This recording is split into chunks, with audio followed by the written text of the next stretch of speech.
پیارا وظیفہ ہمارا سیگمنٹ جو کہ آپ لوگوں کو بہت پسند ہے، اور ہمارے پیارے مولانا آزاد جمیل صاحب ہمارے ساتھ یہاں پر موجود ہیں، اور ہم بات کر رہے تھے آج لیلۃ القدر کی۔ آپ کیا کہیں گے اس سلسلے میں؟ بسم اللہ الرحمن الرحیم، الحمد للہ وکفا وسلام علی عبادہ الذین اصطفیٰ، اما بعد۔ لیلۃ القدر دراصل وہ رات ہے جس کے بارے میں قرآن کریم نے یوں فرمایا کہ خیر من الف شہر، اور جہاں اگر ہم شروع میں جائیں تو انا انزلناہ فی لیلۃ القدر، اور دوسری جگہ فرمایا کہ انا انزلناہ فی لیلۃ مبارکہ، یعنی دو جگہ یہ ذکر آیا، اور وہ رات، اس کی فضیلت اور اس کے مفاہیم اور اس کی تفصیل اگر تھوڑی سی بیان کی جائے اور خلاصہ عوام کے سامنے رکھا جائے کہ جناب رسول اللہ صلی اللہ علیہ وسلم نے فرمایا کہ پچھلی امتوں میں خصوصاً بنو اسرائیل میں 4 انبیاء تھے جنہوں نے اللہ کے راستے میں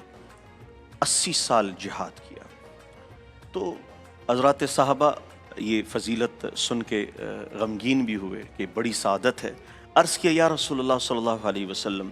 80 سال تو ابھی عمر بھی نہیں ہوتی، تو ان کی وہ جو 80 سال کی عبادت تھی، ظاہر ہے انہوں نے اللہ کے راستے میں 80 سال، تو اللہ تبارک و تعالیٰ نے قرآن کی یہ آیت نازل کی کہ انا انزلناہ فی لیلۃ القدر۔ اچھا، اب قدر کہتے ہیں قدر کو، قیمت، قدر کہتے ہیں تنگی کو، اور قدر کہتے ہیں حدود کو۔ اب پہلی جو قدر ہے، جو قیمت ہے اس رات کی، وہ قیمت کیا ہے؟ فرمایا خیر من الف شہر، 1000 مہینوں سے بہتر ہے، اور اس کی عبادت وہ 83 سال پر انسان کو پہنچا دیتی ہے۔ تو پھر اب یہ تو ہوگی قیمت، اب جو تنگی ہے، تنگی اس کو بھی قدر کہتے ہیں، وَيَقْدُرُ اللَّهُ۔ تو اب جو قدر ہے، تنگی کے معنی میں اگر ہم اس کو لیتے ہیں کہ زمین میں اتنے فرشتے اترتے ہیں کہ زمین تنگ ہو جاتی ہے، اتنے فرشتے اترتے ہیں کہ زمین تنگ ہو جاتی ہے۔ اور جو دوسرا قدر کا معنی ہے وہ ہے حدود، تو اس کے حدود کہاں تک ہیں؟ تو پھر فرمایا حتی مطلع الفجر، یعنی یہ فجر تک، صبح تک، جب فجر طلوع ہوتا ہے اس وقت تک۔ تو جبریل امین بما فرشتوں کے زمین پر تشریف لاتے ہیں، اور ان لوگوں سے مصافحہ بھی ہوتا ہے جو لوگ عبادت میں ہوتے ہیں، تلاوت کر رہے ہوتے ہیں، دعائیں کر رہے ہوتے ہیں، تسبیحات پڑھ رہے ہوتے ہیں، وظائف کر رہے ہوتے ہیں، اور عبادت سے جڑی ہوئی تمام جو شکلیں ہیں ان میں وہ موجود ہوں۔ اب ہمارے ہاں کانسیپٹ یہ بنا دیا گیا کہ اجتماعی طور پر ہم مناتے ہیں، لیکن نہیں۔ لیلۃ القدر دیکھیں، آپ صلی اللہ علیہ وسلم نے سوائے اشراق کے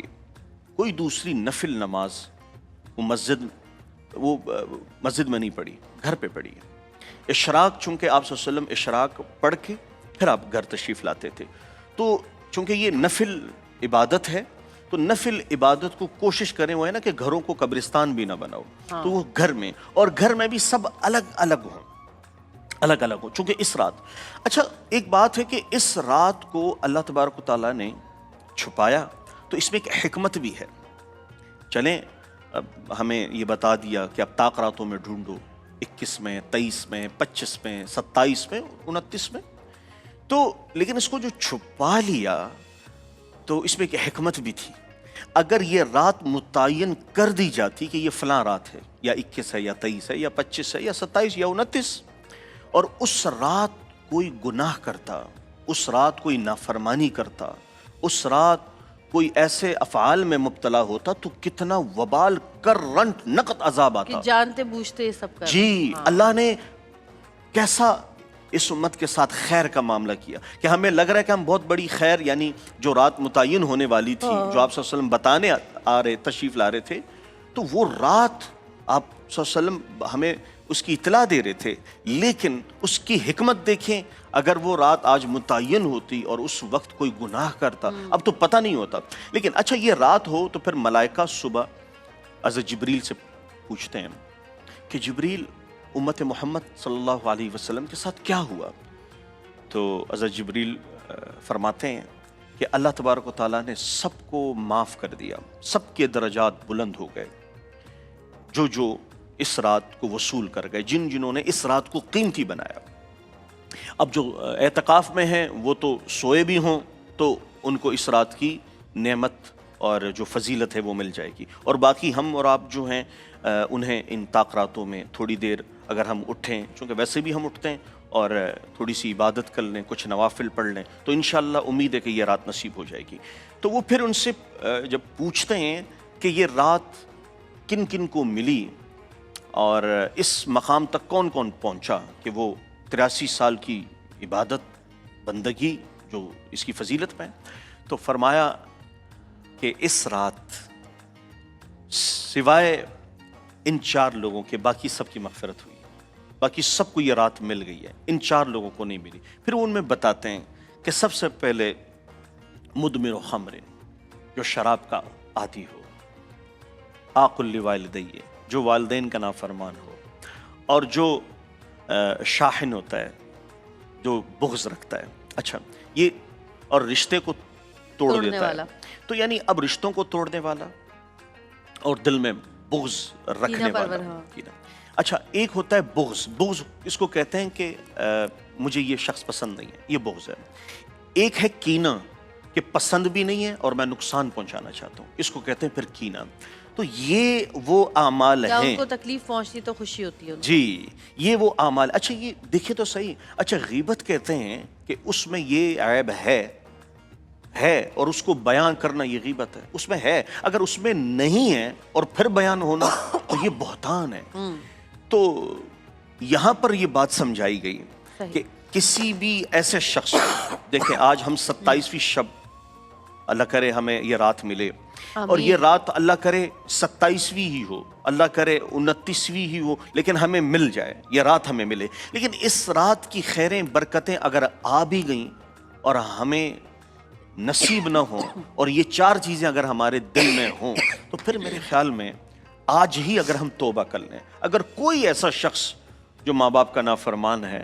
آج ان سے معافی مانگ لیں۔ اگر کوئی بھی ایسا شخص جس کے دل میں کسی کے لیے ویر ہے، کینہ ہے، وہ اپنے دل کو دھو دے۔ کوئی بھی ایسا شخص جو قطع تعلق کر کے بیٹھا ہوا ہے، وہ آج جا کے خود ہی ان سے معذرت کر لے۔ تو یہ 4 چیزیں ہیں، اور کوئی بھی اگر اس گناہ میں مبتلا ہے،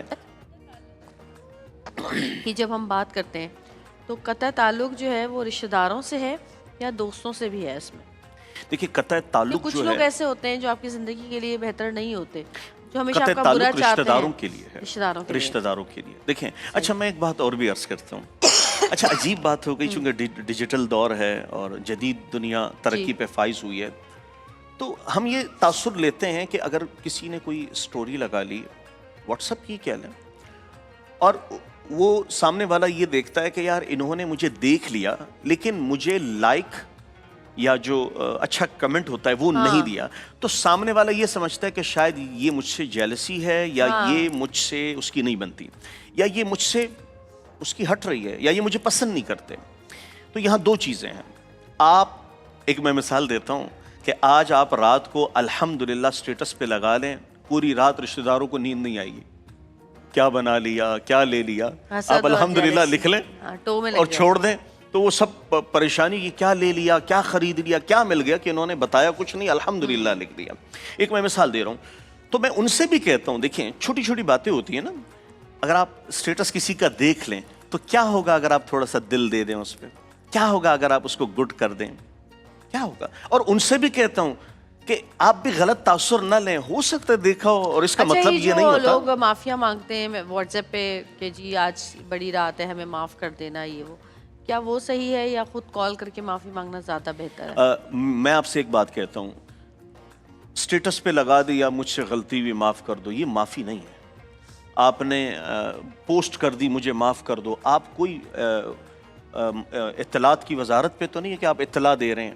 آپ سے اگر کوئی غلطی ایسی سرزد ہوئی جا ہے کے معافی مانگے، تو آپ نے اس فرد کو جس کی دل آزاری ہوئی، جس کی غیبت ہوئی، اور ماں باپ ہیں تو خود ان سے جا کے معافی مانگ لیں، یا کسی ایسے گناہ میں مبتلا ہیں جو انسان کو پتہ ہے کہ یہ گناہ مجھے اللہ کی رحمت سے دور کرنے کا سبب اور ذریعہ بن رہا ہے، تو اس کو چھوڑ دیں۔ تو یہ خود سے کرنا پڑتا ہے، نہ کہ اسٹیٹس، نہ کہ کوئی میسج، اور اکثر تو فارورڈ میسیجز ہوتے ہیں، ہاں میں نے آپ کو بھیجا، آپ نے ان صحیح کو بھیجا، تو اس طرح نہ کریں، صحیح پریکٹیکلی ہوگا تو انشاءاللہ معافی ہو جائے گی۔ انشاءاللہ۔